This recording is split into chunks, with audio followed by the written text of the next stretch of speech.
I know, right? This will probably be the most penalized game in the season. we are live. You guys get a little bit of the talking in the back. My man Grice is here on time. Oh, Hey. Hey. Hey. Hey. You just missed Orange Sam, Grice. Sam was really orange like 2 seconds ago. I don't know what he did, but he got it fixed. So he's back. He's back in the building. All right, guys, we're ready for another edition of Talking Preps. Let's drop the music. Let's get to it.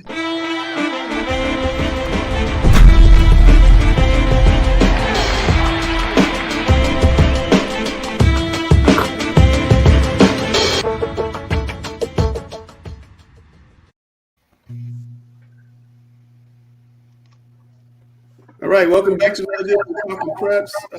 Guys, the big topic of the week so far has been the banner that was held up during the Catholic game on Friday.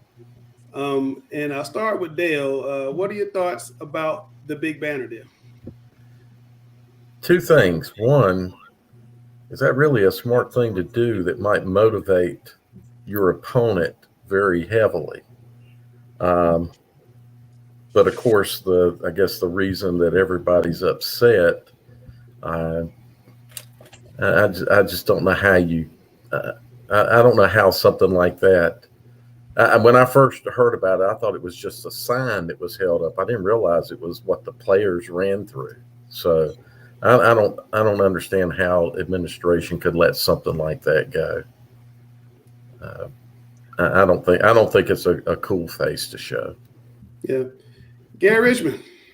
Well, kind of reminds me of the things we have to go through in basketball every year. In the pregame, the kids want their own music to come out in warm-ups. And as a coach, you need to listen to that music before it's played before the game, because a lot of the music that the kids listen to might be inappropriate for public consumption. And it's probably incumbent on the cheerleader advisor at least to look at the sign and make sure it's appropriate. And if they're not sure, go to the AD and say, look, is this okay for them to run through? I think the adults missed it.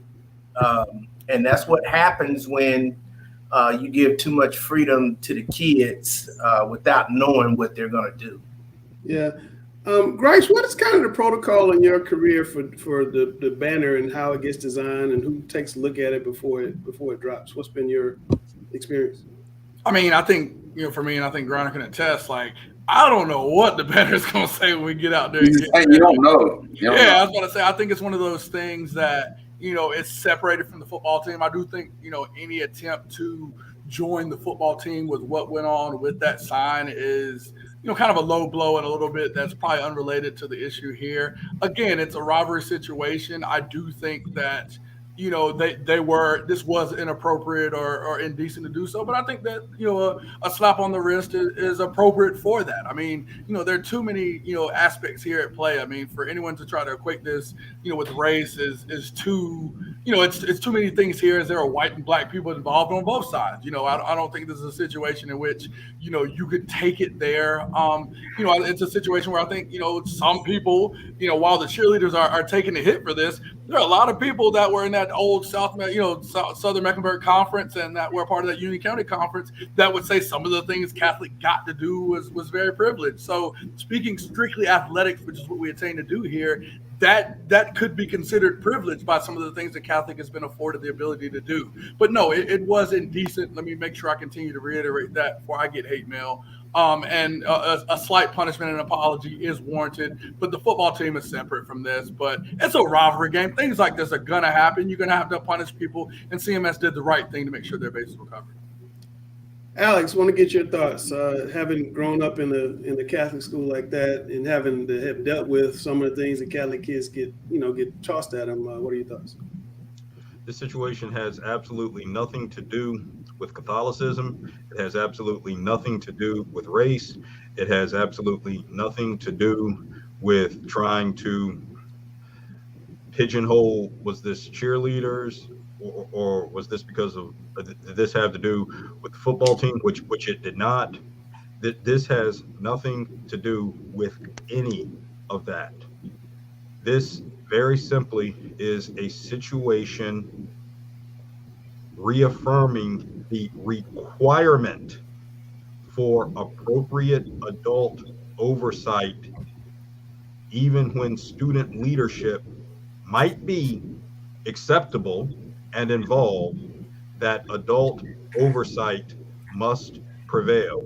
And I can say that as a school administrator and as an athletics administrator who myself, time and again, as Gary said, student athletes come, it could be the basketball team, it could be the soccer team, it could be the cheerleaders, it could be the dance team. I've had to do it with all of them. And come and bring a tape or a disc or want to plug in a phone, whatever. Hey, we got our warm-up music. Hey, we got the music for our routine right here. Can we use this? We have new music we want to use. And the number of times that I've looked at student athletes and said, has this been approved by your coach or your advisor or our athletics director or whomever? And the answer is not even a no, but a hesitation. If there's any hesitation, then immediately I said, absolutely not. End of discussion. Come back to me when we've gotten to the point that it's been approved, and I cannot approve it 5 minutes before you want to hear it. End of discussion. Once again, this has nothing to do with race. This has nothing to do with Catholicism. This has nothing to do with pigeonholing cheerleaders or football players or anything like that. Adult appropriate oversight must be involved in all situations like this, period. Charlotte Mecklenburg schools did the absolute right thing. Chris Hughes. You know, I agree with all of you. I think each one of you gentlemen have very good points. And I certainly agree with you, Alex, about the adult oversight. In fact, my point is that, yes, the adults, the coach, the advisor, whoever that person may be, is the one that probably should get the reprimand or at least the discussion with the administration to understand how this happened. Because again, you can't allow the students, the cheerleaders, you know, they may or may not understand the right or wrong, the appropriateness of it. You never know. But what I would do as an administrator moving forward, just to mitigate this from happening again, is one, I want to use this as a learning point. So, hey, for all the schools within CMS and even the surrounding counties, and, you know, this has become a statewide story. Every county in the state, I think, is something that the administrators can look at and say, hey, how can we learn from this? You know, you've seen over the past several years, the Velcro banners that just snap back together that teams burst through. Maybe that's more of an option that you just continue to reuse over time versus having the cheerleaders make it up over, you know, with the paper and the markers and stuff like that. But again, my take is just how can we use this as a way to correct the situation moving forward, to teach the students, because again, Alex likes to use the term, it's an NCHSAA motto, education-based athletics. So hey, look, we've got this scenario, let's educate them, let's learn from it and move on, and so it doesn't happen again. Yeah. All right. Well, Chris, we're going to put you in the back and save your voice. You got a busy show ahead of you. And we're going to hit the rundown. And let me get it on the screen. And there we go. Grice, Cam Newton is fully vaccinated. Which NFL team should sign him? I think the one in Charlotte. Goodness, I looked up at the score on there. One was 6 of 20 for 65 yards. Well, Griner, you could get 70 yards in an NFL game, I promise. Like, Probably could. The way he played for the offense was offensive. Oh my goodness, man! Hey, Panthers, man, hey, take a look. I'm not saying sign them. I think you should. The quarterback was playing for the Bears. I told y'all that back in the spring. Goodness, man. Griner, man, what's up? Sam, Griner, what do you think, man? It's terrible. What do you think, Sam? Grice is right. I could probably throw about 75, 80 yards. That's the max I can get, though. But 5 yards a clip. I just throw it to DJ Moore. But Cam Newton, yeah, Cam Newton needs to go. I've said this in the past. Cam Newton needs to go somewhere where they have an unbelievable offensive line. The year that he did so well and he was an MVP was when the Panthers O-line was very successful. They were doing really good that year, and he had about 3 seconds to throw the football. He has a long release. When you watch him throw the ball, he does have a big arm. He's not as accurate as some other ones. But if you give him time, that long release, he's able to step in his throw and make decent throws and then use his legs when he wants to. But if he doesn't have time, he's not like, the guy that beat him out in the Patriots, Mac Jones. He's not that. He's not an accurate, get rid of the ball right now. He's not a Drew Brees type guy.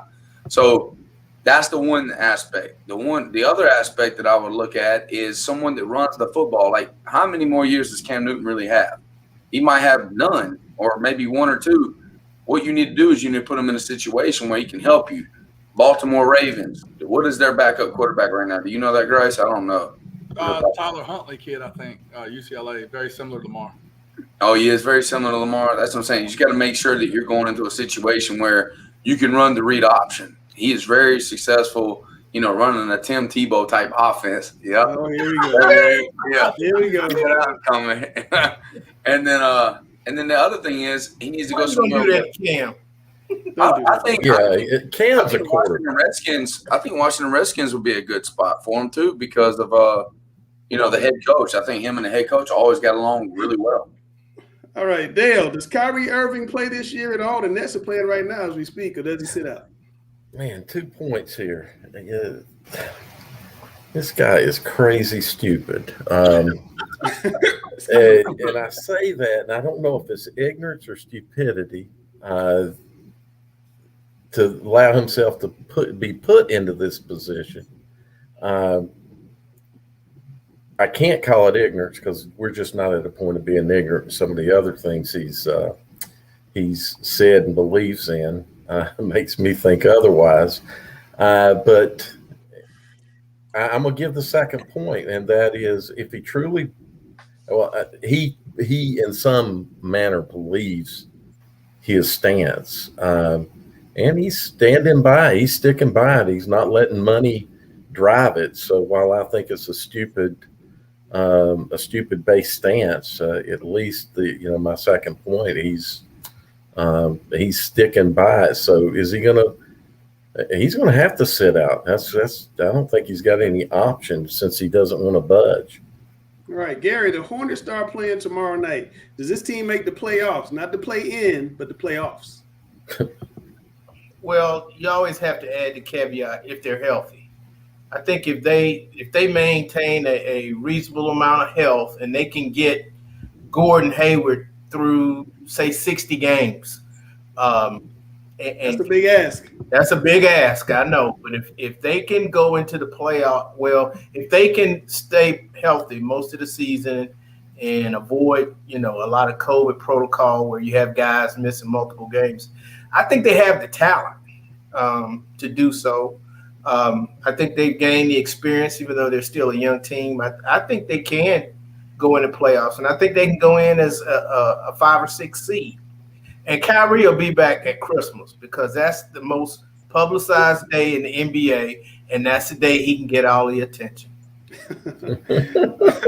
All right. Alex, we saw a monster brawl on the Panthers concourse on Sunday. We've been seeing fights at baseball games, college football games, all over the country. We've been seeing these fights. Why is fan violence so bad this fall? Hubris, as defined by Google, excessive pride or self-confidence. People who think that they can get their 1 minute of attention and then get away because of the reality that in too many of these situations, no arrests are being made, including in the situation at the Panthers game this weekend, which, according to pretty much every account of the story, as the situation diffused by the time officers got there, so people got away with it once again. So this excessive self-pride or self-confidence, it's that same thing that Gary alluded to a couple weeks ago, I believe, that when you go to a tailgate before a football game and you got people everyone who wants to toss the football can't play the game, it's the same thing that you have going on here. Hubris. People who are involved in these situations can't get on that field and do anything. So this is the only way that they think that they can sucker punch somebody and get away with it if nobody's going to get arrested. Now you have too many situations where there are no repercussions for anything. Now you think back to 2004 with the Clemson, South Carolina melee, and both programs decided that they weren't going to bowl games. Self-inflicted wounds. They said, we're not going to do this because we're not going to stand for this. We have moved away from there being any accountability or any repercussions, whether collectively or individually. And if people continue to see that these shenanigans, criminalities All right. can happen without anyone getting arrested, then what's going to stop them? Gary. It's two things. One is alcohol, okay? Because alcohol is liquid courage, okay? Makes people brave. The other thing I really think it is we've just come out of an era under a president who will say anything to anybody in any manner. And the public takes their leadership from their leaders. And he made it fashionable to say things that other people wouldn't say publicly. But people have to remember, he has Secret Service protection. Right. Okay. They don't. And I think he made it fashionable to say things to people without any consequence. And the thing that really disturbs me about these brawls is a lot of times they're initiated by women, and they're women throwing punches. Getting that man all into the fight. Go slap somebody else. Now you got to go defend your honor of your lady. Yep. The guy's getting put to sleep on that. I know that dude got put to sleep on Sunday. Yeah. Sam, 30 seconds. 30 seconds, Sam. No, just real quick. I think we're not looking at the one aspect. The reason why it's this fall is because we just came out of a pandemic. Most people have been in their homes. They've been locked away pretty much, so to say. You know, they ain't been out in public. So now all of a sudden someone says something, someone's cheering for the other, objective. And all of a sudden, if your feelings get different, you ain't accustomed to being at these situations anymore. And I think that's why we're having more right now. That's it. All right, Dale, South Meck and Myers Park have rarely been this good in the same year. These are two of the city's oldest and most tradition-rich schools across sports. How big is Friday's game? So for Myers Park, it's one more step towards a championship. Depending on what happens with the Olympic or DeKalb game, they can either seal it or take that next step. For South Meck, they've got to win this to stay in contention for a championship. If they lose, to no team's going to be even in a tie with two losses. So two good teams, a lot on the line. I think it's a big game, very big game. Yeah, I We forgot to put West Charlotte in there, by the way, too. One of the oldest schools that are really good this year. Yes, sir. Alex, we got a quick comment before we move on. Melisha wants to know why does Catholic get to play CMS schools? I think you're probably very well equipped to. We're going to go there, Grace. Just 30 seconds, Alex. Just explain that to Melisha. Charlotte Catholic is a North Carolina High School Athletic Association member school in good standing with an excellent reputation and excellent track record as an NCHSAA member school. Charlotte Catholic has been assigned by appropriate NCHSAA entities, including realignment committees, the work of which ultimately is approved by the NCHSAA Board of Directors in terms of conference alignments and affiliations within prevailing competitive classifications. And Charlotte Catholic is in a situation where, because of its competitive classification and geographical realities, is aligned by the NCHSAA Board of Directors in a conference, including Charlotte Mecklenburg schools. Any NCHSAA member school in good standing, like Charlotte Catholic, is entitled by the NCHSAA bylaws and governing documents to the same considerations. All the non-boarding parochial schools in the NCHSAA receive the same considerations, just as the other 400 plus member schools in the association are entitled to the same considerations. It is the same streamlined process for all member schools, and Charlotte Catholic is an NCHSAA member school in good standing, entitled per its membership to these privileges. And the dismount. That's a 10 for me. I'm out of side on. Hold up a 10 right and Militia, he was not reading that. That's off the dome. That was straight off the dome right NFL there. games. Like, That's Rap City in the booth. I know. He was like literally rapping it out. All right, so we were talking about the big South Meck game. We had a chance to sit down with Coach Joe Evans of South Meck, see what he had to say. And on the backside, Sam, you're going to the game show. Coach Joe Evans, you've done exactly what you said you're going to do. You turned South Meck around. You guys have a chance to win the league championship. I'm not sure too many people would have seen that coming a couple years ago. How have you done it? Well, we as a collective group, bought into what we were wanting to do as a team and as a program, and, making sure that kids are doing the right things day in and day out. And we talk about setting the standard and making sure that, we practice the right way, we lift weights the right way, we condition the right way. And, leadership is great, but followership to me, that defines a great leader. And, I got a great group of coaches. I got a great, team, great program, great JV program. So it's been hard work, but it's been a lot of fun. I've asked you this before, but did you really expect to be this far this quickly?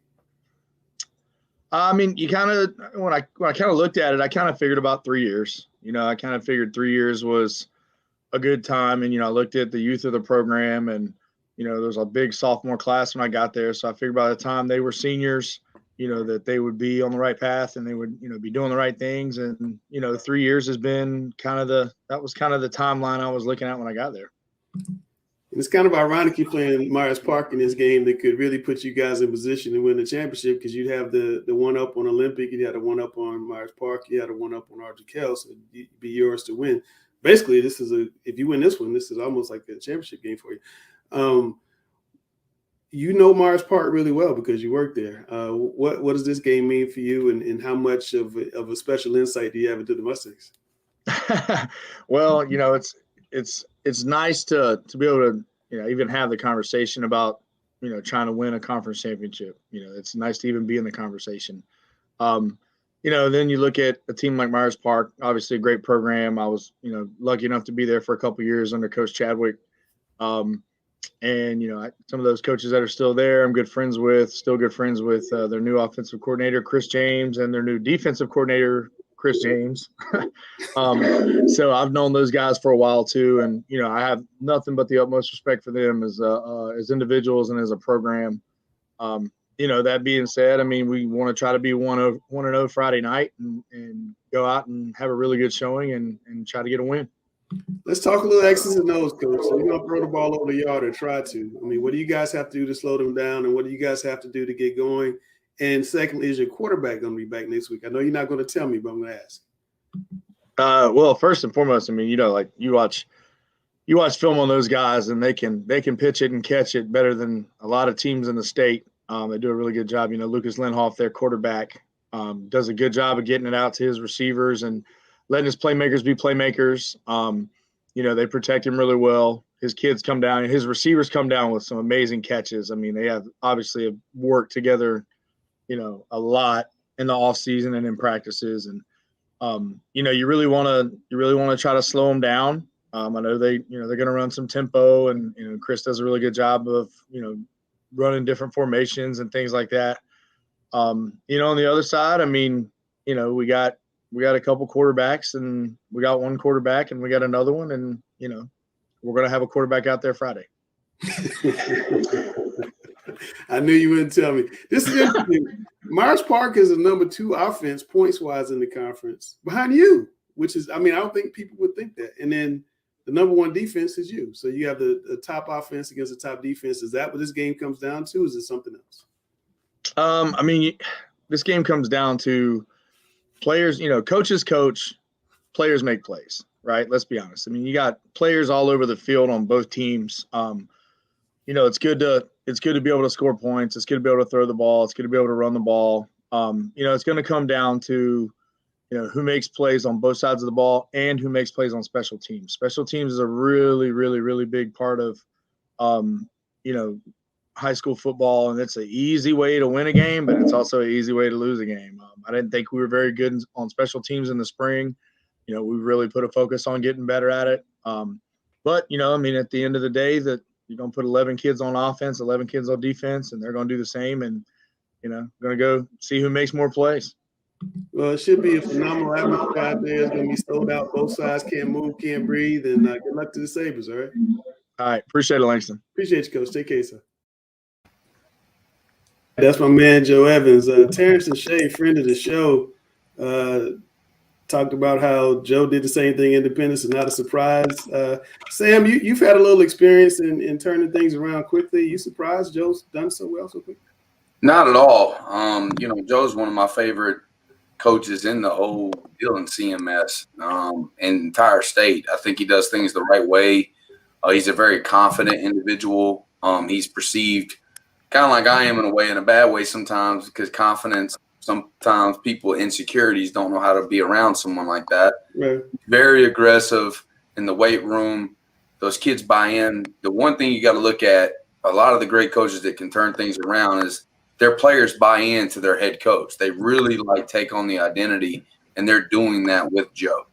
Yeah, he's doing a great job. All right, Sam, we got your opponent today on the show, Archie Archdeacon of RGKL, 17-year-old assistant coach. I had no idea you're doing this. Dale clued me in. So old Dale, a big dose of gratitude. How in the world did you get the job as an assistant coach at 17 years old over at RGKL? Well, first off, thank you guys for having me. Basically, I just went into Coach Jackson's office. I knew the kid that did it before. I was like, hey, Coach Jack, can I help out in any way to help out the team? Because like I told you, I'm not big enough to play. I weigh like 115. And so he was like, yeah, we'll find a way to help. And then I just slowly, gradually filled the role of play signaler, and now I love it. I still do it to this day. It's great. He's awesome. Pretty impressive. I ain't gonna lie. Langston called me earlier in the week, and was telling me, is this rare? And I thought you were just a player, a football player. I was like, no, it's not rare. They do that. And he was like, no, it's a student. I said, no.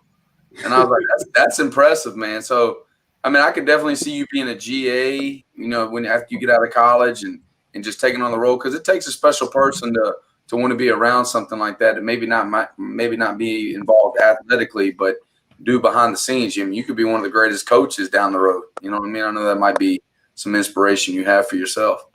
Yeah. So he's an awesome signal caller. Let's get a signal real quick. Let me give you my favorite one. Don't you give a signal. You don't have to tell us what it is. You don't have to tell us what it is. You don't have to tell us what it means. Don't say what it means. No one will know what it means. All right, go ahead. Nice. I have no idea what that means. I just read his whole thing. I could guard that now on defense. I just read it. That's all he wants to know with Jack is running. That's all he wants to know. All right, Archie. He's got a bunch more though. Yeah. Okay, Archie, your job today is to take Sam down. Sam, we got Sam with a little losing streak going on. Ain't a losing streak. You just lost one. Yes. So on the backside of this, we're going to go into the questions. It's multiple choice. And just make sure you get the early lead, because he'll go to that little four corners thing he does. Okay. Here we go. Brother, I'm not MJ, just Coach Griner, but I'm the GOAT of the game show.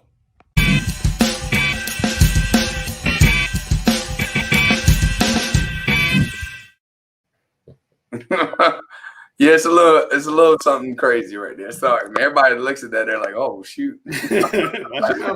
Let's go, Dale. Okay. Which pop star just released their first new music in 6 years? Easy on me.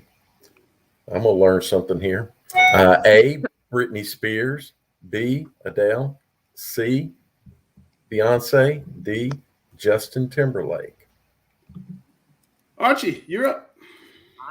I'm going to say Adele. All right. Samuel. That's what I was going to pick. I'm going to pick Adele as well. You both are correct. So we're 1-1. Mm. Sam, you got the pop culture question right. That's what I was really.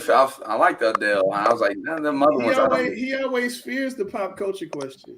Yeah, I do. I fear that one.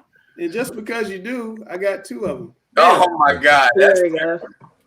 I mean, Chelsea. I'm sorry. Which Tina Turner movie star now has a hit show on Fox called 911? A. Angela Bassett. B. Lawrence Fishburne. C. Kadeem Hardison. Or D. Patrick Dempsey. Samuel. Oh man, I don't watch no TV, nothing right now. I ain't got time for it. All right, let me think. Summer. It's on streaming. Jeopardy music, Sam. Jeopardy music. I know. Let me think.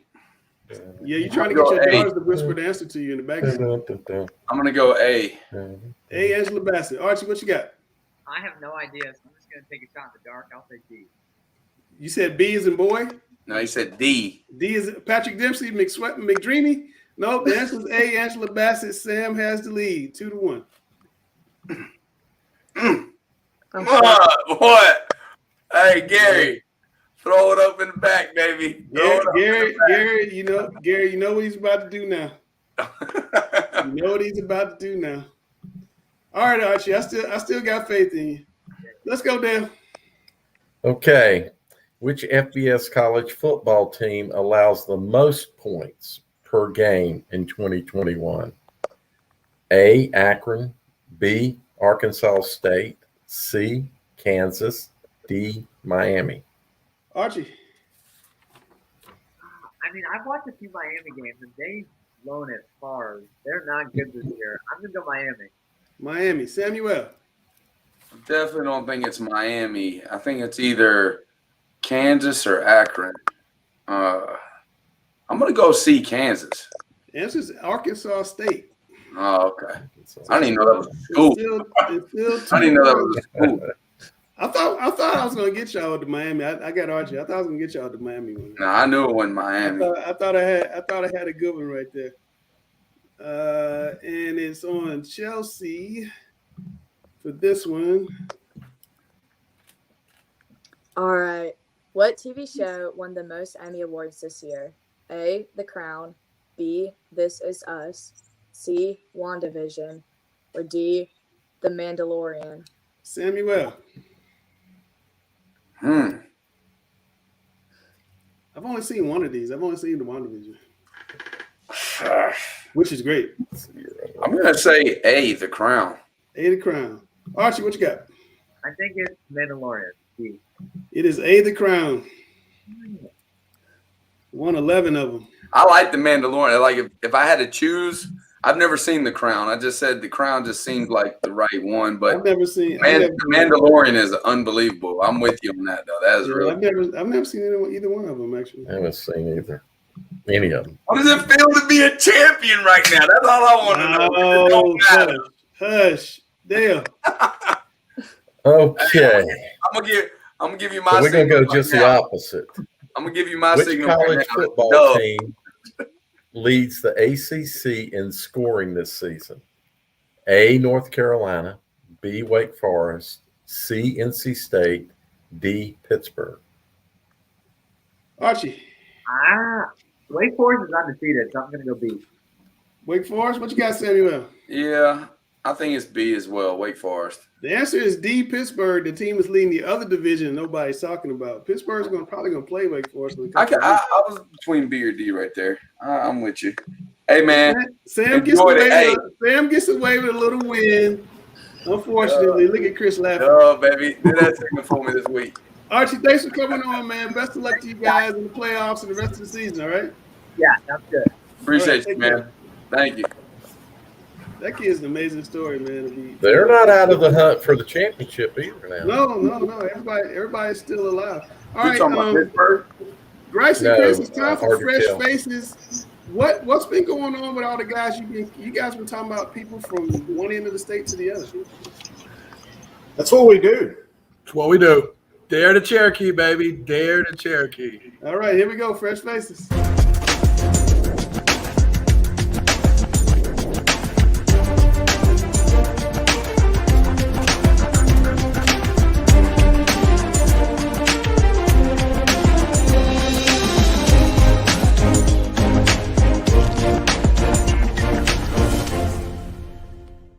All right, right, Coach Grice, here we are, that time of week again. Fresh Faces, my favorite segment of the week, getting to really highlight some of these up-and-comers. Oh, I love it. I tell people all the time, this is my chance to enjoy, all these names that you've been talking about for weeks. I know about these guys. I'm glad you as the public get to finally find out about them. Absolutely. Well, the first guy that we're going to highlight, we're going to go up to the Catawba Valley, Hickory, to Hickory High School. Dante Baker, he's a two-way player, big-time star for the Red Tornadoes. What do you see out of these highlights, Coach? I mean, I see a slot receiver that can take it to the house if you aren't too careful. Looking at these highlights, I mean, it's great to see that each of these highlights shows the versatility in this receiver. He's featured in different ways. We can throw it short behind the line of scrimmage to him. We can throw the ball down the field to him, and you'll see in a second, we can actually just hand the ball off to him and say, go get yards. So, Coach Glass probably loves this guy's versatility, and I think they highlight and use that each week as a chance to feature how we're going to get our guy the ball. I mean, that's something great. I mean, you can clearly see that he's a guy, as a defensive coordinator, you've got a game plan for and highlight every week to know that he's on that field and make sure we've got him covered. Absolutely. Great star. We're going to see a lot more of him, obviously, to come.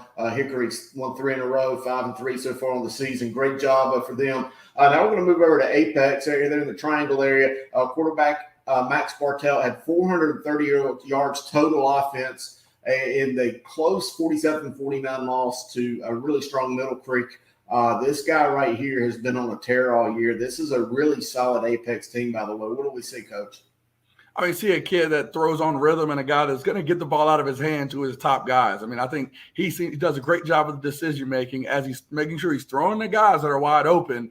And you can see in the pocket, hey, if you kind of rush him or it gets a little hot, he's going to get out of that pocket and find some running lane. So, I think it's good to highlight a guy again. He doesn't seem like he's got that great speed guru, but if he needs to get out of the pocket, he needs to get that ball out of his hand, he's going to do that in a way that's going to produce positive results for his team. Yeah, 6'2", 215-pound senior. He's a tough kid. Just a real good, gritty football player, as you see right there. There ain't no sliding for him. Ain't no sliding. Able to tackle. I like that. Hey, let's move on to Concord now for this next guy, J.M. Robinson High School. Isaac Lee Robinson threw for 7 touchdowns against Union Academy. They put up 82. Yeah, you did hear me right. 82 points against Union Academy. What do we see here, Coach? I mean, got another signal caller here. I mean, again, we love the high efficiency. Another kid getting the ball out of his hand. You don't see him standing there waiting, shaking his hands, waiting to throw the ball. He's getting it out to good receivers, letting his guys do the work. So, I mean, of course, with touchdowns and big stats like that, he's got to have great receivers that are going to do their job, but he also has to find them. So he's doing a great job of that, throwing on rhythm here, getting that ball in tight windows to his receivers to make plays. All right. Let's stay here in the South Piedmont region. West Rowan High School. Noah Lobron has led 5 straight victories for the Falcons right there. They're in the driver's seat. They do have a big game against Concord coming up, but 5 straight wins for West Rowan, all behind the skills of Noah Lobron. Great quarterback. What do we see here? That's a big arm. It's a big arm, and I love his pocket presence. I mean, you notice that there are subtle movements. He's not a guy that's in the pocket when it gets a little warm. He's not just flying out of there looking for yards. You'll see little movements to make sure he's positioned in the best place to release the ball and does those just great job. And with that big arm, he's never going to be late on any pass to his receivers. I mean, every pass is right out in front of his receivers to help them go on and make the play. So I love to see it from Noah. It's not a surprise why he's throwing the ball the way he has, and I mean, glad we have him as a fresh face. Absolutely. There's no surprise why West Rowan is really the hot team right now as well. When you look at those highlights, look at that right there. That is a pretty pass. Anyway, guys, this is Fresh Faces. We did it again. We'll do it again next week. I got Coach Grice right here. Thanks for watching. And you guys are killing it. I'm frozen again. We'll keep on the same theme here. I got a whole new setup and I'm still frozen. That looks like the Michael Jordan meme. I know, right? That's right. Yeah, that's like crying a little bit. LJ Jones really likes the game show. I didn't put it up when the game show was on. LJ, I agree. I think it's great exposure. No, it's great exposure for Fresh Faces, not the game show. Nobody cares about Sam cheating. He's talking about the game show. With Fresh Faces, is great exposure too. So, well, it's easy to have a good segment when you got good kids like we've had to showcase. I mean, man, it just shows the depth of talent in the state.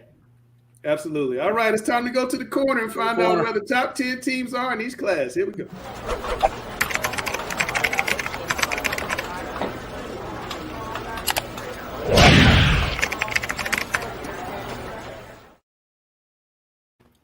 All right, here. Welcome to Chris's Corner. I feel like I'm like cheating on my spouse tonight. I'm drinking a pure wine instead of a sun drop tonight. The Cheerwine is made in Salisbury, right here in the Carolinas. So anyway, we're going to start out here with the 1A rankings here on the Charlotte Observer, top 20 or top 10 state rankings.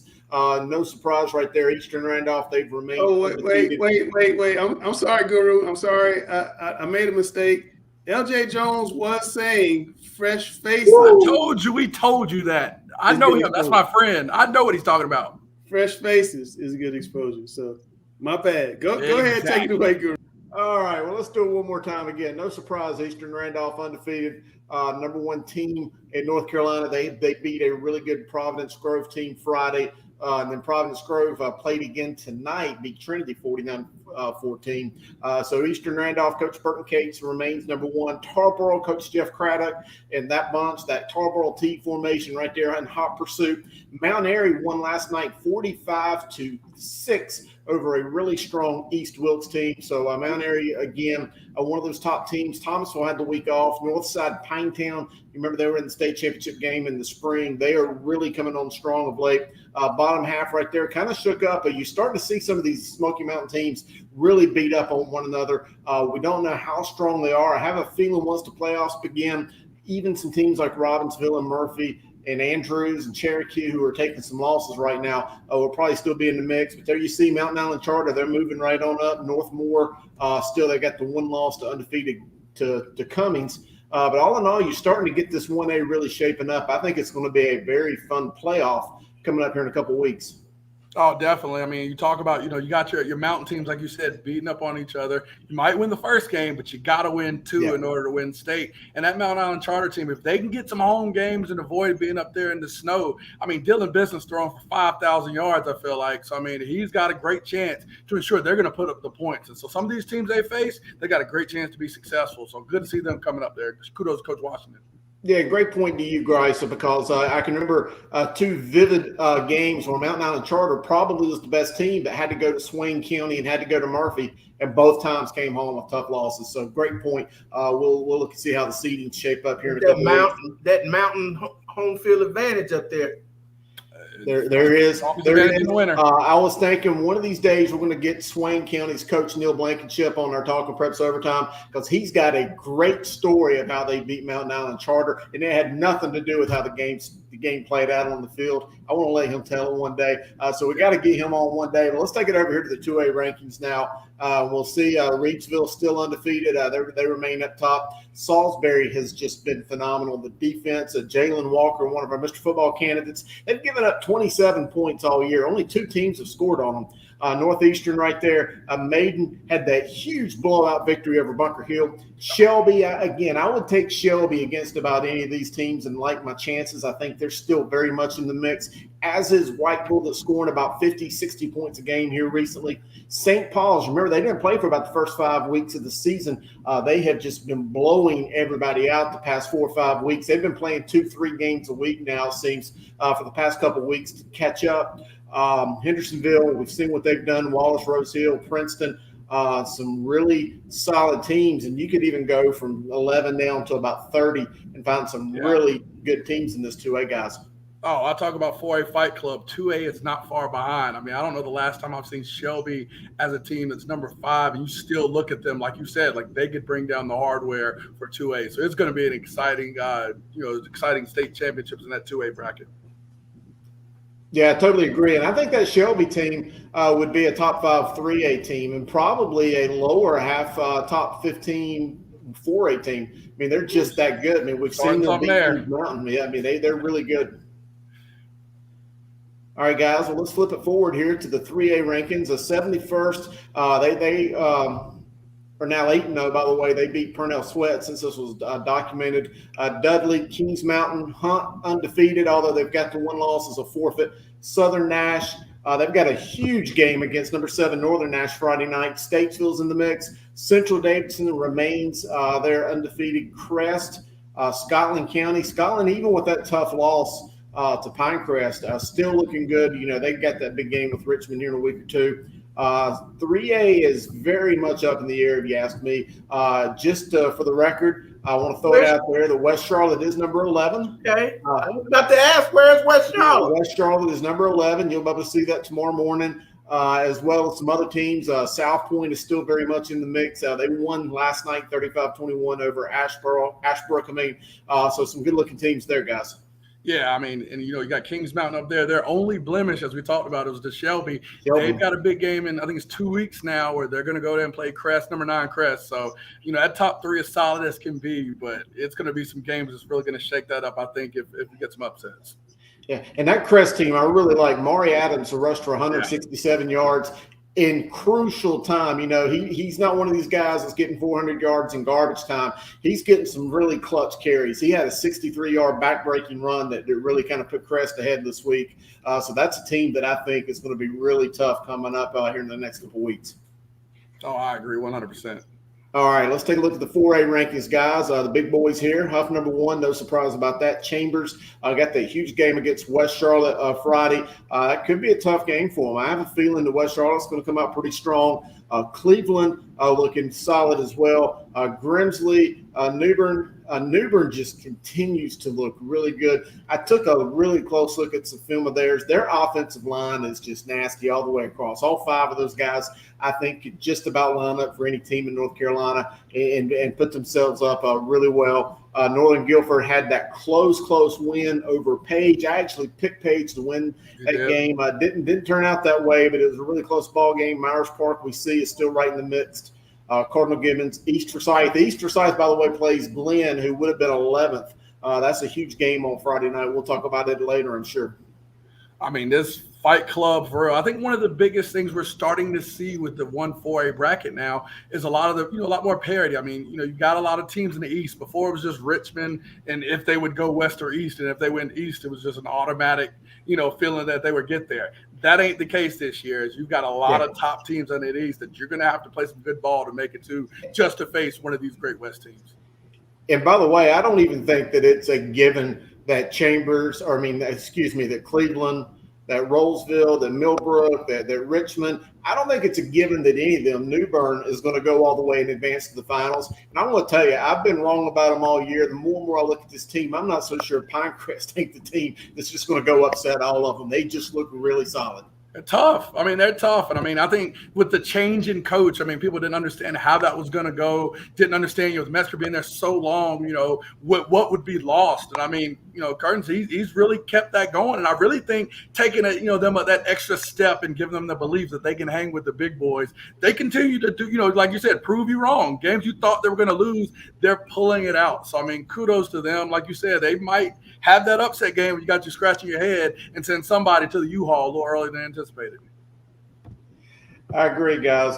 Hey, that does it for the segment right here, Chris's Corner. But Chelsea, what do we have coming up?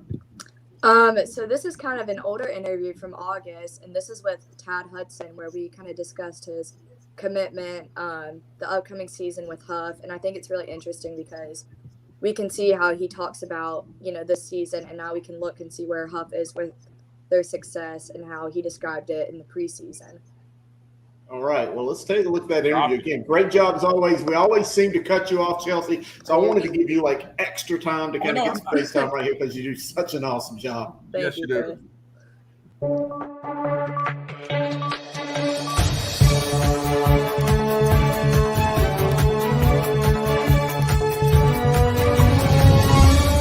I'm Chelsea Sipple with Talking Prep Charlotte, and this is Tad Hudson, class of 23 quarterback from Huff High School, also a UNC commit. So, Tad, recently committing to Carolina, I just want to ask, what brought you to the program? And you're also first of the 23 class, so what position do you take, bringing in others, and what does the future of Carolina look like? Yeah. I mean, every time I went to UNC, I loved it there. They got a great culture up there, and Mac Brown's doing great things. So I just want to be a part of that. And then I think it's big, just me committing so early, I guess. And as a quarterback, plan on bringing in some recruits and helping out in recruiting. So awesome. And you're also going into your junior year. So how do you hope to set a leadership role with, any of the other younger classmen, upcoming quarterbacks? Yeah, I'll just do the right thing, show them the way, and just be a good leader in that way, just showing them good examples and just doing the right thing on and off the field. So. For sure. Yeah. And then last season, y'all finished 7-0 in the conference, went to round 2 of the playoffs. Are there any things you hope to improve this season with the team? Some things you hope to go the same? I want to win. I want to win a state championship. So that's the goal. Awesome. Do you have any goals you're shooting for? Yeah, I just want to win as many games as possible, be a good leader on the team, and yeah, just win a lot. Awesome. And then how would you describe your playing style on the field, or what makes you a special quarterback? Oh, yeah, I think I'm a typical pro-style quarterback. Got a pretty strong arm. I move well in the pocket. If I need to get outside the pocket, I think I do pretty good at that too. So just all around. Awesome. And thank you so much for hopping on this interview, Talking Prep Charlotte. Again, this is Tad Hudson from Carolina commit, Huff High School, and I'm Chelsea Sippel.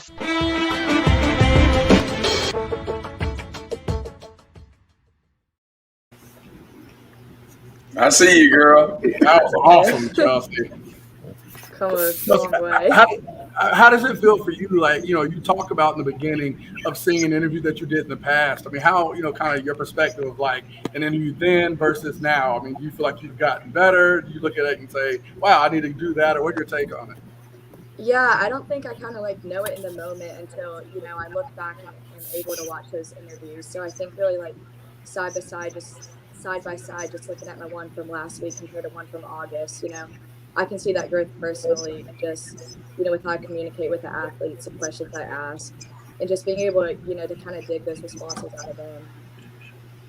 That is awesome. So Outstanding. I always appreciate that. I mean, you do a phenomenal job. I'm speaking for everybody, that we are, excited to see your growth and continue to, look forward to what interviews you have every week. So thank you so much. Thank you. Yeah, good job.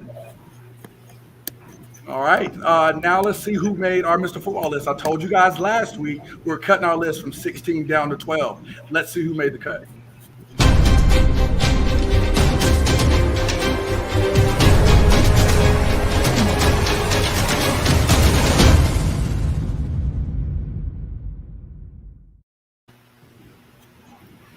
All right, it's an exciting time. We're ready for the drop, Guru. All right, there you see it right there. There's the trim down to top 12 list. There could still be an opportunity for somebody who makes a strong playoff run to get themselves back on it. But after a lot of deliberation, a lot of back and forth, a lot of text messages, I do feel like these probably are the top 12 guys in the state. But again, we still got a lot of football, 7 weeks of football to go, maybe eight weeks of football, including the playoffs. So let's take a look at it right here. The Grimsley quarterback, Alonzo Barnett, 1,700 passing yards. We've seen a lot of film on this guy. He is the cog that just makes that machine go up there in Greensboro. Any thoughts on that one, gentlemen? He's been doing it all year. I think for him, we see guys maybe that have ebbed and flowed. I mean, I think this guy started with 6 or 7 touchdown passes at the beginning of the year. He's continued on an aggressive pace. Got some big games coming up. So, I mean, it'll be interesting, of course, that Northern game to see how he does. But, I mean, he's like a big cruise ship in the middle of the ocean, man. It's smooth sailing for this guy. Yeah, I got someone that's going to make his way to the list on my own team, believe it or not. I did the numbers the other day. It takes us a little time because I don't have someone that can do it. We still got time. And by the way, guys, this list is not in any kind of numerical order. As you notice, it is in alphabetical order. We do have some other quarterbacks. Byron Brown has actually been off the list the past week or so, but you see the numbers that he has put forth. His last 2 or 3 weeks at Rollsville, they have just been killing it on the offensive side. I think that they have them 3 losses, and by the way, all to very, very good teams, ranked teams on the road for that matter. Rollsville seems to be kind of clawing themselves back in it. They may be a little bit more seasoned than we think. So Byron Brown, look at some other quarterbacks right there. And I'll give you guys a chance to talk about them. Mason Fortune has really made a living, especially throwing there to Wesley Grimes, who's also on the list. Griner. Tad Hudson is still right there with us as a quarterback. We'll just talk about these quarterbacks first. Any discussion on them, gentlemen? I mean, it's expected. I mean, I think, you look at Byram. I mean, I hit up Guru. I said, I let Guru know. I'm saying, hey, like, Roosevelt been putting up some points and really kind of looking at his performance makes sense. I mean, we've talked about Mason. I think, Alex has really been, sounding the bell for him. Griner's been sounding the bell for Wesley Grimes. And you look at the numbers, and they've been delivering. I mean, that's point blank. Yeah. I agree. Looking down here at the running backs, obviously you got Herring down there at Newbern, Marion Hampton. We've very well documented how strong he's been. Jacob Newman, he's certainly been a huge part of South Meck resurgence this year. Hollywood, Dalen Smothers, last year's Mr. Football, he's firmly planted on the list. Just to kind of round out the offensive guys, obviously the receivers right there as well, and Grimes. So any thoughts on them, gentlemen? I like them. All the guys on this list are phenomenal players. Yeah, they are. And then, of course, we got 3 primary defensive players. There are a few guys that are on here that have played a little bit both sides. But obviously, you got Jalen Walker right there, the Georgia commit, just an absolute stud of a man. Remember, he was one of our top 3 finalists from last year's Mr. Football Award. Pierce at Chambers, who I had an opportunity to see up close during that Huff game, and he is just tremendous. And then obviously Malachi Hamrick, the UNC commit out of Shelby, he's just one of those wrecking ball kind of guys, kind of just really gets in the way of every play, 11.5 sacks. So I think this is a great list. I think the cream does kind of rise to the top. I've seen some comments right here. You do have some of the players in the state who potentially do not have the numbers of others because playing in blowouts, Gary. I think Christian Hamilton might be one of those guys at Hickory Ridge. Yes, he hadn't played a lot in the second half, and even when he does, they're not going to throw the ball because they don't want to run it up on teams. So he usually does his damage in the first quarter, and Hickory Ridge has been blowing teams out in the first quarter. It's over, so they don't need to do anything with him the rest of the game. So, numbers can be deceiving. You have to look at them based on is a player playing an entire game or half a game, and what type of competition are they playing against? Some coaches will play players just for the numbers when they really don't have to. Yeah. Well, you'll be able to see, I think, a lot of these awards, believe it or not, is how well they do in the playoffs. Yes. You don't have to win a state championship necessarily to win this award, but if your impact are you impacting your team? Mr. Football is that you're so good, you're impacting your team to prevail to the next round. Like, what are you doing? So there's not going to be like blowout in the first quarter and then you sit out. These games are going to get tougher, and we're going to see what you can really do. I totally agree with that. And with there being 6 rounds of the playoffs, obviously 2 weeks left here in the regular season, there's still a lot of football for someone to really come on strong. And kind of to your point there, Sam, let's just say a player misses a week and you just see how much that team missed him without that player. They use that wins above replacement stat in baseball. You can really see if a player comes up injured for a game or two, how much that team meant and how much he meant to that team. But again, just to kind of reiterate it, a lot of football remaining, and I do think that this list will continue to kind of shake up a little bit. We will trim it down again, though, here in the coming weeks, so a lot to talk about. Hey, Elijah Simmons, all right, my defensive lineman. This dude is a stud, 52. Grice has seen him. All right, he has 15 sacks, 2 defensive touchdowns, I got to look at the solo tackles and things like that. But those 2 stats I remember there off the top of my head. I was blown away when I looked at it. I was like, oh, my God. I mean, I know he's like our best player, but I'm like, I didn't know he had stats like that. So, and that's the other problem is guys like Griner don't get the stats in. Guys sitting look, man, and people are mad at us, but we can't get the stats. Let me explain something to you. You know what I had to do today? The things that I had to do, you have no idea. I bet you had to cover somebody else's class. I bet you that. I do that all the time. That's easy. I'm talking about we go to the field and I had to buy water for all the kids at Food Line, $50 because the water pressure deal. Oh, I don't want to get you guys look at did you guys look at Brown's QB rating? I haven't looked at. I'm just curious. It's 135. He is having a great season.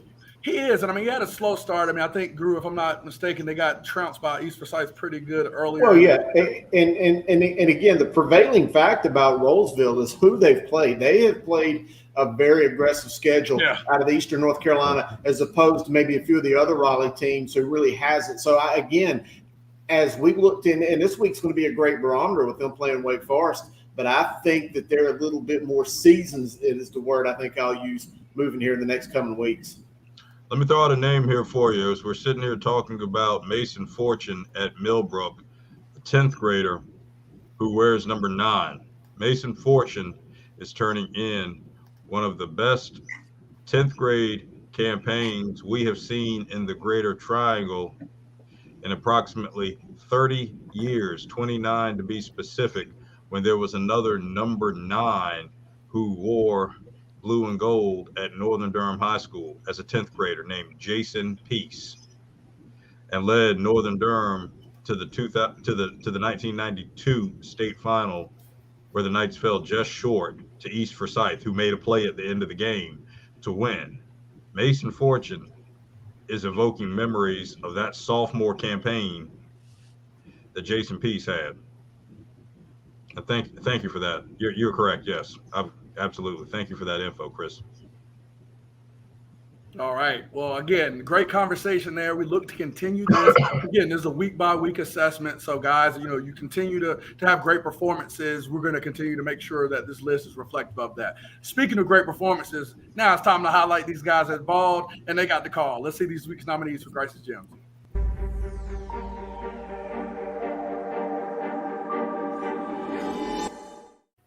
All right, Coach Grice, I just heard the phone call. I mean, we had a lot of guys calling. They were balling out. We have to get them highlighted this week. Are you ready to hit it? I'm ready. I mean, it's got that fall just, around here. I know you don't have it, but we got that little chill in the air, It's that time letting us know it's about that time. I think the gyms reflect that a little bit. A lot of coaches are sniffing that fall air saying, hey, let's give it to that guy behind my quarterback. And I think you're going to see that with the gyms. Let's get into it.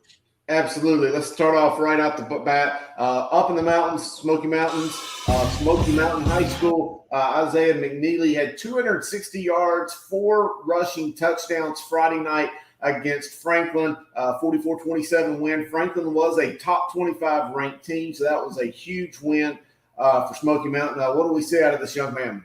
Oh, we see that mountain air, that wonderful Smoky Mountain turf. Hey, we know you at this time of year, your running back is going to have to do great things. Is going to have to lead your team. 39 carries meant they went to him, and he balled over and over and over again. 39 carries, 260 yards, 4 touchdowns. That's a big win, and we see with this kid, I mean, he was able to do it in a lot of different ways. But one thing's for sure, they had 7-8 in the box and couldn't stop this kid repeatedly.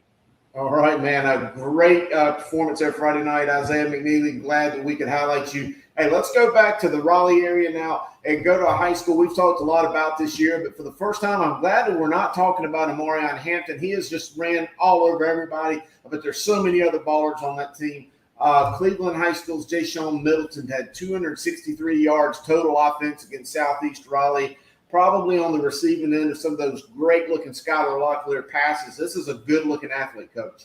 Oh, it's great. And like you said, we love Amarion Hampton. He always is going to get the praise from us, but glad that we're able to highlight other players on that team. That team is 7-0 for a reason, and it's not just because of Amarion Hampton. You can see here Jay Sean Middleton catching the ball short. I don't care who you're playing. Hey, Southeast Raleigh's got a good coach in Coach Campbell. I know he had him circled, but this is some big-time performances from a guy that, again, is a part of a great Cleveland team that's looking to do big things this year. Yeah, Coach Scott Riley's Cleveland Rounds looked really good. And again, you look at you got a lot of athletes on that field. Yeah, you got Big 28 there in the backfield. But Middleton, he showed that he can do it as well. And I'm sure there's probably a few other athletes there as well. So great job to you guys. They're going to be a force to deal with here in the playoffs. Let's bring it back now to the Queen City. We've talked a lot about him over the year, but he had a career-high 243 yards on the ground against a really tough, scrappy Olympic team. I don't think Olympic was going to go away Friday night. I didn't think they were either. And, of course, Coach Evans not having a starting quarterback in the game, having a backup quarterback, you've got to rely on your bell cow. And I think they did just that. I was able to watch them a couple weeks ago, and with their quarterback, they were able to do some other things. In this game, I think it forced, in some ways a good way, it forced them to focus on their bell cow. He showed up big here, 34 carries, 243 and 3. That lets you know he was the big part of why they were to come back against a good Olympic team, but he definitely balled in a historic way for him, so I'm glad he got the call. Yeah. Hey, let's go all the way down to southeastern North Carolina, Pender County. Coach, look at this guy right here, Kelvin Robinson, 18 carries, 259 yards, 3 touchdowns, had 8 tackles, an interception, and a 60-12 win over East Columbus. That's what I love about 1A football in particular. You got guys who play all over the field.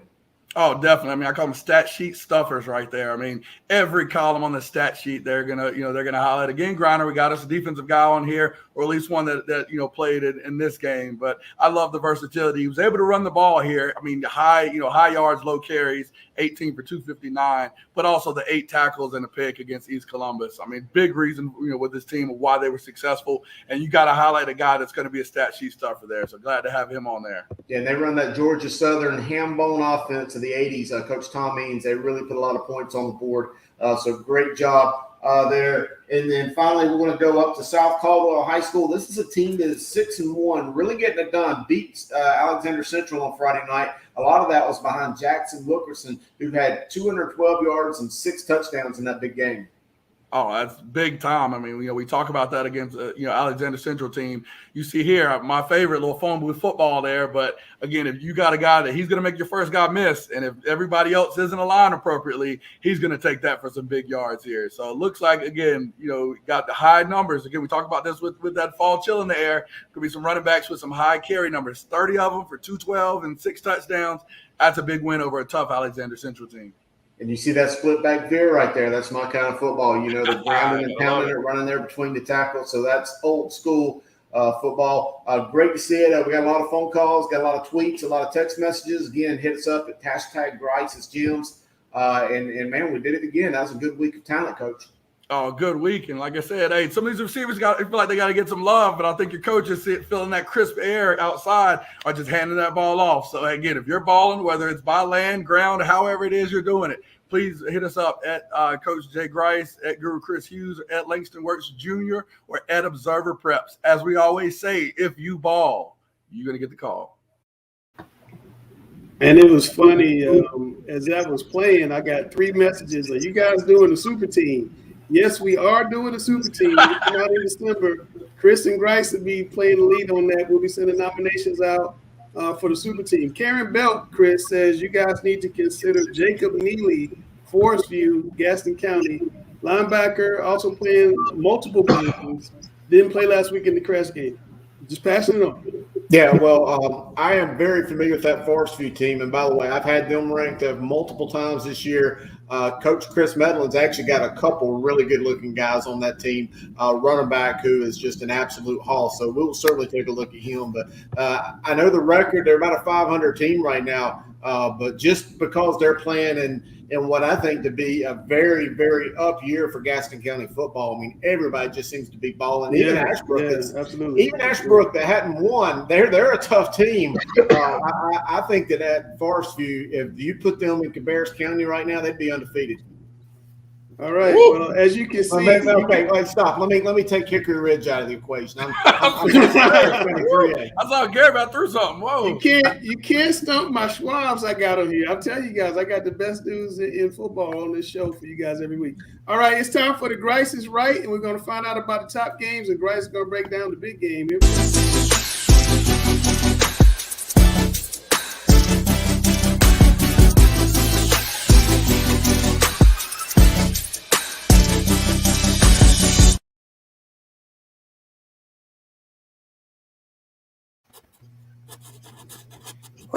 All right, guys, and before I believe I'm in the right place. Before we go and look at these games, I know that we had the chance to sit down with Joe Evans of South Meck earlier in the show, but let's go and hear what Curtis Fuller over there in Myers Park had to say. Again, they've got that monster game coming up Friday that could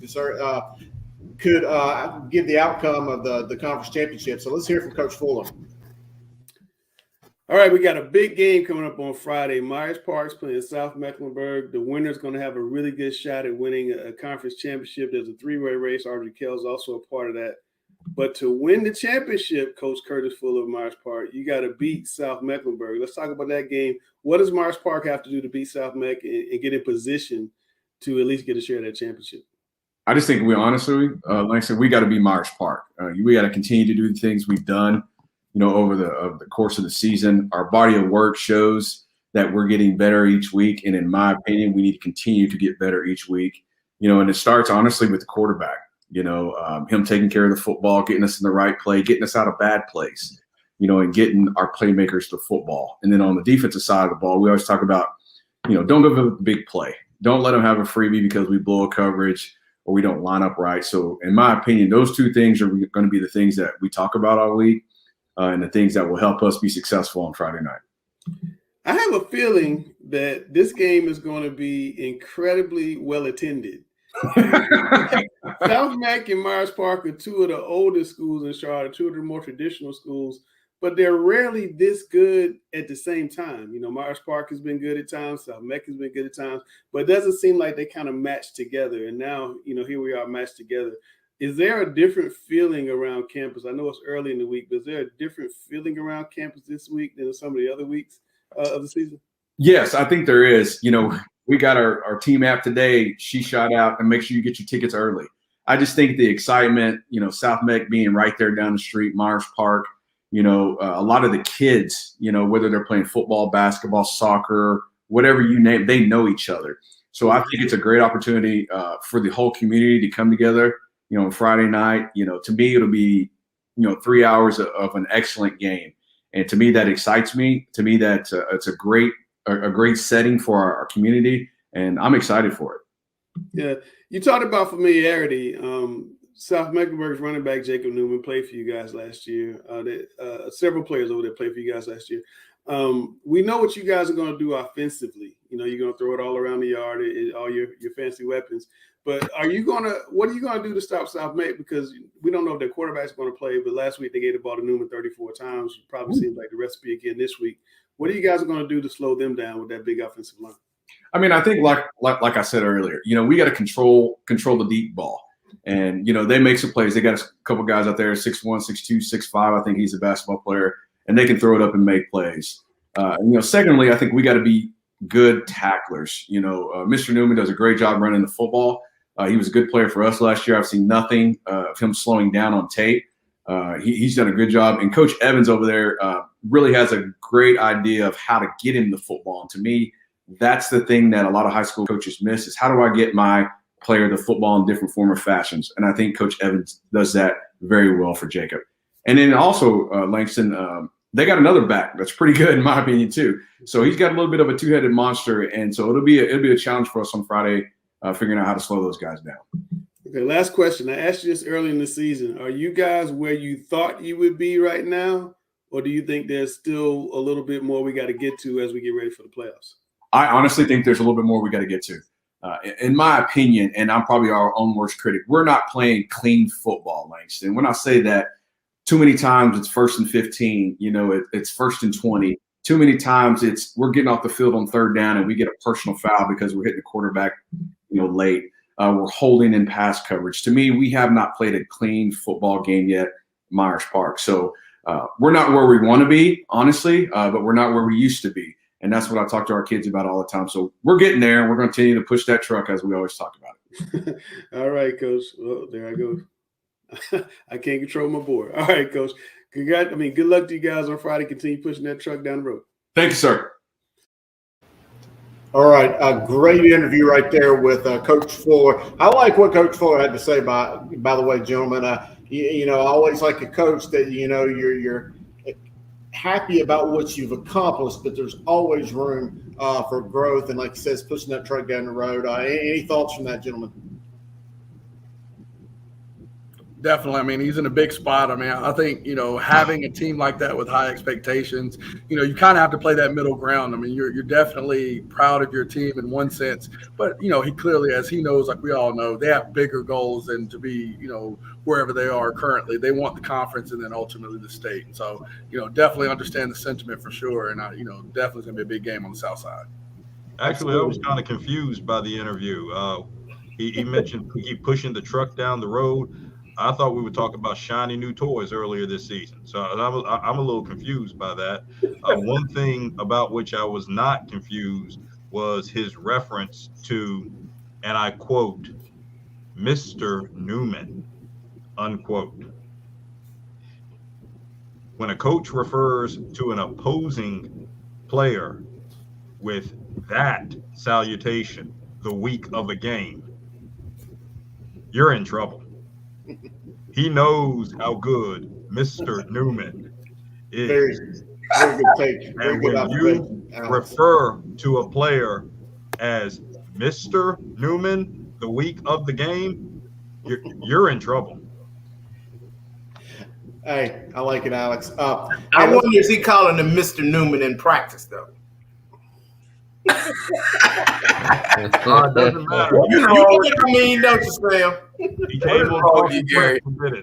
I ain't never called him no daggone opposing. I know. Hey, God, how I've been this week, Mr. Morrow or Mr. Mahatma? Like, yeah. He probably got another name in practice. All right. All right, man. Hey, we've got a lot of really big games on tap for this week. A lot of conference championships are going to be determined Friday. Just looking at some of these big-time games, and I'll kind of start here at the bottom and just kind of gloss over some of them. Southview at Cape Fear, Metrolina Christian at Cabarrus Warriors, Raven Gap and Providence State. Had a chance to talk to Coach Chad Greer this week. That's going to be a really tough game for his program. Maiden at Lincolnton, we had a chance to see what Maiden's all about. Lincolnton's got a really good defense. I'm not sure if it's going to be enough on Friday, but we'll see. Page and Grimsley. Page was really impressive in that game against Northern Guilford. Dale, the Olympic there at Archie. I know you've seen both of these teams. You're very familiar with both of them. What do we think about that one? Well, you guys are missing something. Archie and Olympic both are still in the hunt for the conference championship. In fact, if Olympic wins this week and next week, they're the conference champions.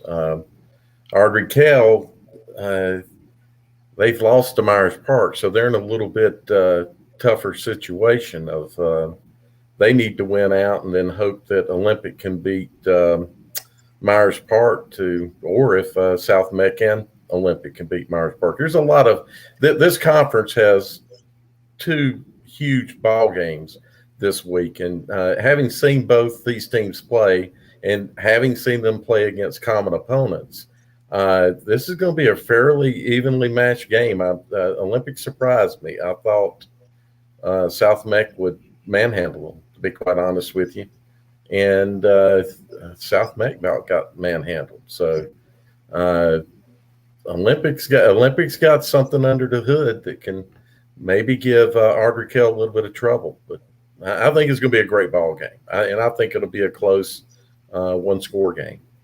Yeah, I kind of agree with you, Dale. And again, I mentioned it during Grice's Gyms. I watched the film and went back and looked at that game. Olympic was just gritty the whole time. They would not give up in that game versus South Meck. They just did not go away and made South Meck earn it and then some. So I kind of have to agree with you with that game. Another one right there, Mount Tabor at Reagan, will be a solid game. Again, the Central Piedmont's just that conference that you just have no idea who's going to win any given night. It's such an unpredictable league. Gary, Cox Mill on the road facing Hickory Ridge. What do we see in that game? Well, as I said earlier when I was arguing for Christian Hamilton, Hickory Ridge has been on a roll ever since the Vance game. I think they got a lot of confidence.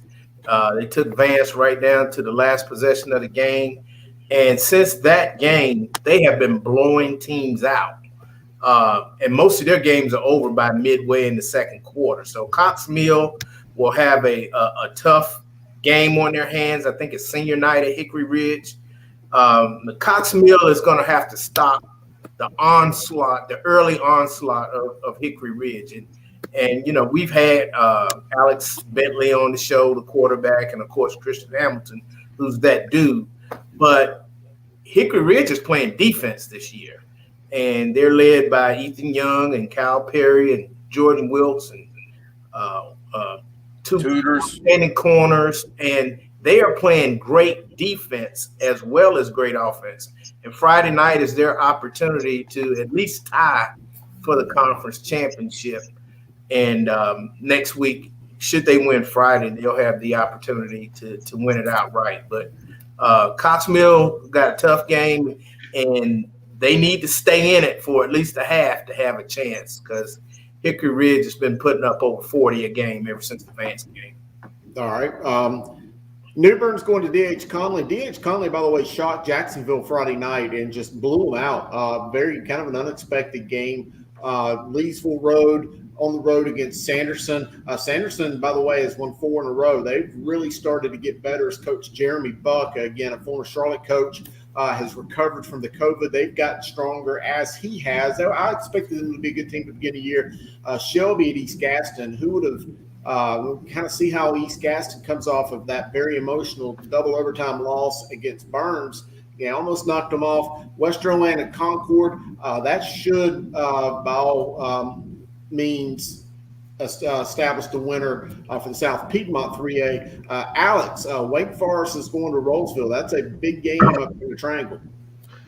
A very big game. And the most disappointing thing about this game, as I wrote about in my weekly Tuesday column, is the venue situation. This game was supposed to be at Wake Forest this year. So obviously Trentini Stadium undergoing renovations, that is what it is. That's beyond anyone's control.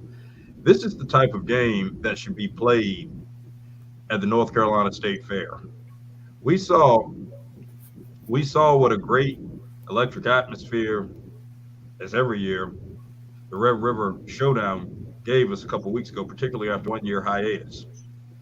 And there are some things in place that can make a game like this come to life at a venue like the Sam Rand Grandstand, which would have to take some overhauling, but it can be done.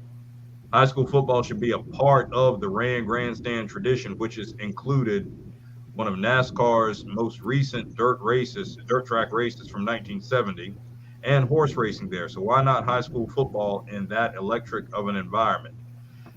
It's going to be a great game. I do think that you're seeing a Wake Forest team which has been playing very, very well the last few weeks and gotten great play from its offensive line and pounding the football with its multi-headed, strong backfield as it did last week at Heritage. Rolesville with Byron Brown, who's been coming on very strongly as of late. And if nothing else, the fact that these two municipalities used to share one high school. So always a rivalry game.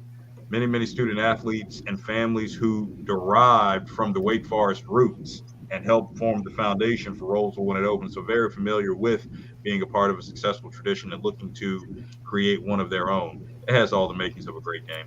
I agree. Hey, Sam, your team is going to go on the road and face Chambers, the West Charlotte over there. That's a huge game. Tell us what to expect. Well, I mean, you got some fireworks. We've been chosen for multiple homecoming games this year, and a couple people are not happy they chose us for homecoming. Hopefully we can make this Friday another one. I just think that they're really good. They're very athletic. It's going to be a lot of athletes on the field. I think we're very similar. We feast and famine off of certain things. It just depends on who's going to play cleaner football. And I think if we play clean football, we can make it a game where, you know, we can put them in some situations where they're not used to. And hopefully that works out for us. All right, man. Good stuff. Good luck Friday night. Hey, let's talk about our game of the week.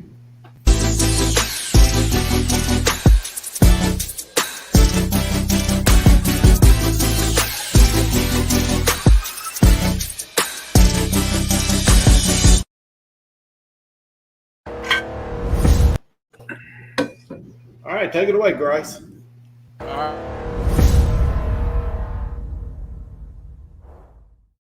That's how big it is. Had to give it twice. Glenn versus East Forsyth is our game of the week. Yes, I had to go up to the baby Meck, as I call it. This is going to be a great game. I think, at that conference, you never seem to know, really, who the top dogs are. And I feel like it ebbs and flows a little bit. This game is going to be, important for that dominance. My first keys, be ready for a shootout.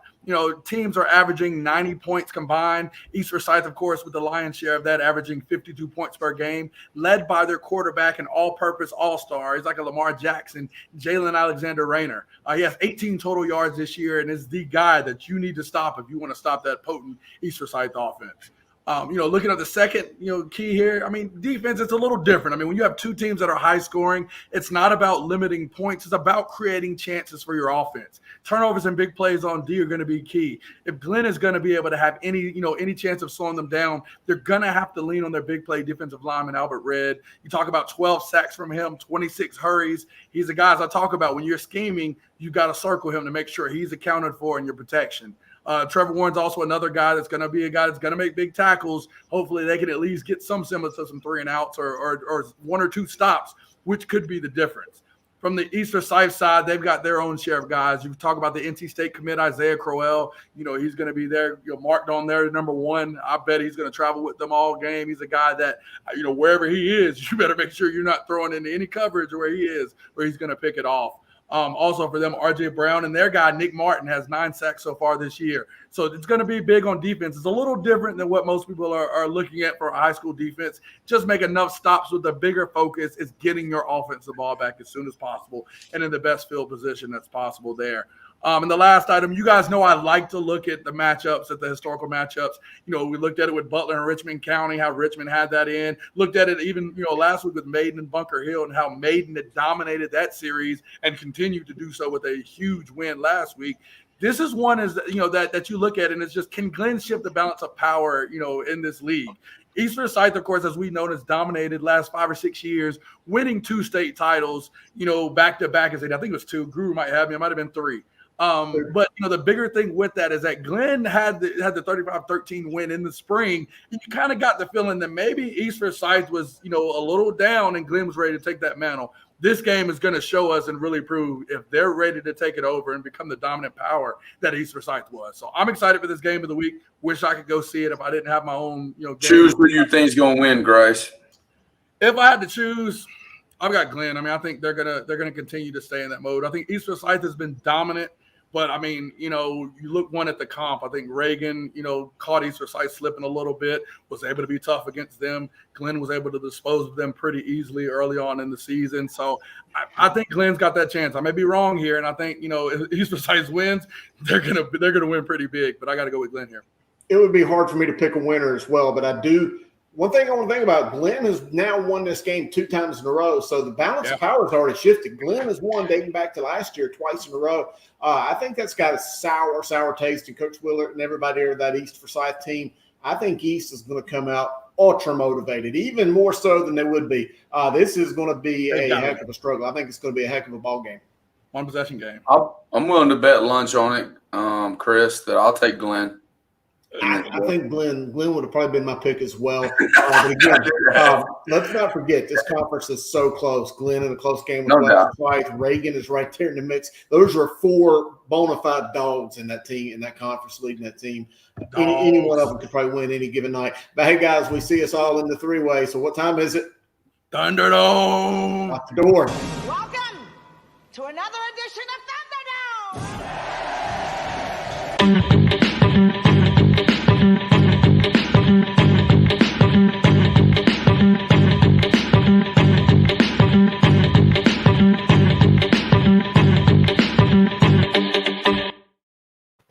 All right, are you deferring, Sam?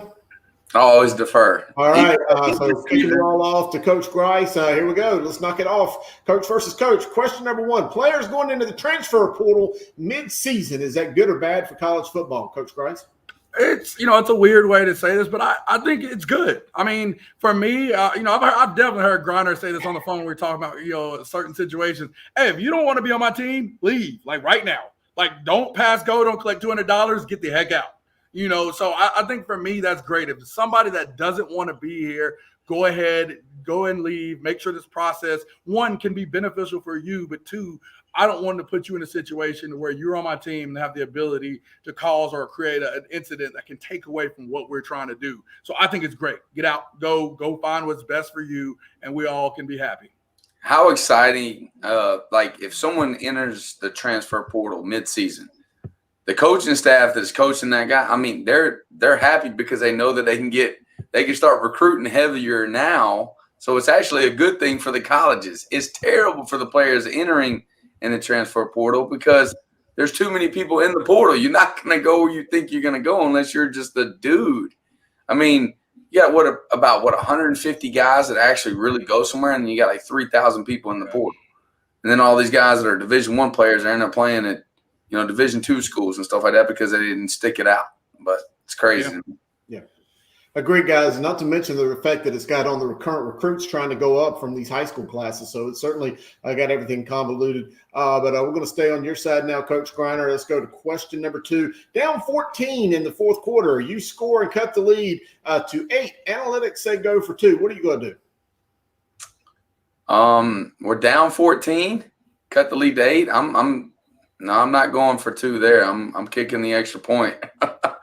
I'll choose if I'm away, then I might go for 2. If we get the next touchdown to tie it up, we kick the extra point or go for the win. So I think that I'd go for the win on the last one, not necessarily the analytics say go for 2 on the first one. The way I look at it, Griner, I'm giving my ball to number 3 rather than our 160-pound kicker that only practices part-time. That's what I'm going to do. I'm going to give him the ball in the 2-yard line. I'm going to tell Griner, your best guy to tackle. I think that's the situation. Again, if you don't get it, you clearly know what you're doing the next time. If you do get it, you can then trot out your guy with that's kicking the extra point with no fear of him making it. I mean, again, it's a situation he's practiced and he doesn't have any pressure. But for that first one, I want to give the ball to my guy on the 2-yard line. Your guys are already mad. They're upset. The band's playing. They're all excited. Those kids are still brudding and arguing. I thought you had him. Let's go ahead and line up, snap the ball, give it to my best player on the 2-yard line, and we're going to go ahead and get those yards. And if we don't, we know what we're doing. The only bad thing is that you're not thinking about this aspect. Say you don't get the 2, okay? You don't get the 2. You lose a little bit of the momentum you just gained, and you're still down. That's the thing you have to look at. There's momentum shifts in the game, and I think that we're not looking at that. Analytics don't understand that, the momentum shift, and I think that's the bigger thing. Christ doesn't understand it either. Go ahead and look at that move, 2 moves down. I have no understanding of it. I'm just kidding with you, man. I know you do. All right, guys, Grice, sticking with you here on the final question of the night. If Deshaun Watson's legal troubles were behind him, would you trade 3 number 1s plus McCaffrey for him? Yeah, I think he's that kind of game changer in this league. He's, again, let's make sure we say this. No legal troubles existed in this utopian world where he did not have things that could put him in jail for a very long time. Then yes, he is that type of game changer because the real reason why I say that, if you offered that right now to that team, they would not take it because they know how valuable that guy is to, how he is to the Texans. If they offer that, they're not going to take it? They would not take that at all. No. Oh my God, they would take that in a heartbeat. They would not take it at all. You got 3 number 1 and McCaffrey. If I got Deshaun Watson, your number 1s are second-round picks, pretty much. It's gonna be in the high 20s, low 30s from here on out. I think it is definitely way too much. DJ Moore would be an all-pro if you had Deshaun Watson. 3 number 1s or Christian McCaffrey, in my opinion. Maybe Christian McCaffrey. They've had McCaffrey 4 games in the last 2 years. You might as well go 2 years now. True. But what I'm saying, no legal troubles, and then when he is there, you see the difference in the team. The Panthers are a legit team when he's there. It shows his worth. All it does is just prove his worth even better. Like, they just got to keep him healthy. I'm trading him, getting him out of here. Tell Sam Darnold hit the road, Jack, and don't come back no more. No more. Y'all, it's crazy. Now, I would love to have Deshaun Watson. I would buy season tickets if they get Deshaun Watson. That's my point. But I'm not gonna give up 3 number 1s. I'll give up 1 number 1, and McCaffrey. That's about it. That's it. 3. I don't need number 1s. They're gonna be the 32nd pick. That's too much. Well, I got one question here. It's not enough. I got one question. They would not take it. They would not take it. They would say, no, get out of my face, leave my office. They would not take that for $2. Sam, I got one question here. Tim Tebow. Where's Tim Tebow in all of this? Yeah, that's what I want to hear. Would you take that Tim would be Tebow? the deciding factor. If we had a Tim Tebow, like, as an assistant coach or something in this deal, you know what I'm saying? No, like, I would push it over the edge. I could tip it one way or the other. That's Sam. They'd laugh. You too much. They'd laugh then. Guys, I hope you viewers get an idea of why I tried to assemble these guys. I mean, I was very deliberate about trying to get these guys together. I can toss it to Alex, and Alex can give you an explanation of non-parochial schools and association. Chris can talk about any team, anywhere, almost anytime. Grice can break down games like none other. Gary and Dale have incredible experience around Charlotte. And Sam's the star of the show. It's his show. It's Sam's show. And you never know what he's going to say. Sometimes he gets him in trouble, but he's always entertaining, and it's time for his final thoughts. All right, just get your popcorn ready for next year, West Charlotte. I told you this before. I saw them putting in the lights today. We're going to shut this place down. Charlotte's going to be upset how nice our stadium is going to be, our school. LED lights flashing, got some smoke coming in there. Oh, it's going to be amazing. I'm just telling you, like, I'm excited about the season we're having right now. Got a long ways to go. And but next year, woohoo, just letting you know. That's it. Since you got the lights, Coach Till, I know you're watching. I need Richmond County at West Charlotte next year. And Sam has the barbecue. That's and fine. You wear your all gold, Sam. And you got to wear all gold, Sam. That's right. I'm wearing all gold, yeah. All right. Coach Till, let's get it going. Guys, man, I really appreciate you guys watching. I know we're running a little heavy. I've always promised 90 minutes with just a touch heavy. Really great show tonight, guys. Appreciate it. Archie Archdeacon coming on was great. Chelsea was great as usual. We'll be back next week with another show. When are we cutting the list of Mr. Football? I got a text just now. When's that cutting down? Let's say the first week of the playoffs. First week of the playoffs. Okay, there you go. And then eventually we'll get down to the top three. We'll invite them onto the show, and we'll have Sam give out the winners we did last year. We actually had 2 Mr. Footballs last year because the private schools played in the fall and the public schools in the spring. That's so true. It should be fun. And then the super team will come out on or around Christmas Day. The recognized all-state team in North Carolina, the Mr. Football we pick is the one when you open up your college book magazines and it says the Mr. Football North Carolina. It's the one that we're naming here. So this is a really big deal. I hope you guys will, participate and watch and continue to watch. The viewership's great. So I'm Langston. That's Sam. That's Chris, the number one voice, high school football in North Carolina. Coach Grice, I always get in trouble. He's an assistant coach in Molly Creek. I don't want to say the one because I always get it wrong. Alex Bass, the contrarian, the Skip Bayless of the show, my man Gary Richmond, and the great Dale Ross. And we are Talking Preps.